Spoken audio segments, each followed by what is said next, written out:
le gouvernement s'est illustré par dire tout et son contraire, parfois à quelques semaines d'intervalle, sans jamais se justifier sur les propos tenus antérieurement. Il y a eu enfin des anomalies généralisées et des faits de corruption. Par exemple, inciter des professionnels traditionnellement non habilités à pratiquer des injections, comme les diététiciens, les kinésithérapeutes, mais également les psychologues, ce n'est pas notre métier, moyennant des tarifications juteuses. La corruption a consisté à détourner les déontologies des métiers, à obliger les professionnels à des pratiques qui ne font pas partie de leur cadre de référence, tout en obligeant les professionnels qui y étaient formés à ne plus pouvoir exercer leur métier dans les règles de l'art, par exemple les médecins à soigner. Dans cette dérive totalitaire, il y a ce qu'on appelle l'idéologie. L'idéologie, je vais la définir, c'est une croyance délirante qui n'a plus de lien avec la vérité logique et avec la vérité de l'expérience. Et elle a besoin sans cesse de se renouveler pour maintenir au pouvoir un pouvoir qui est devenu ou qui était illégitime. Les méthodes qui ont été employées sur les populations sont des méthodes sectaires. Et je renvoie à la plainte qui a été déposée par Maître Deroro Recchia concernant la dérive sectaire. Ces méthodes sont les suivantes. La terreur, un virus extrêmement dangereux veut nous tuer. La séquestration, des confinements, frein à la liberté de mouvement.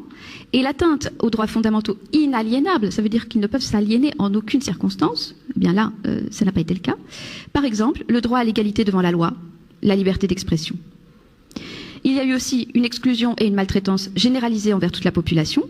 Donc je vais citer culpabilisation des individus, potentiellement meurtriers de leur entourage, séduction, chantage, refus de soins pour certaines catégories de population, désorganisation des repères spatiaux et temporels pour l'ensemble de la population mondiale. On le voit aujourd'hui, beaucoup de gens ont du mal à se projeter tout ça dans le temps, tout simplement parce que des repères fondamentaux ont été attaqués.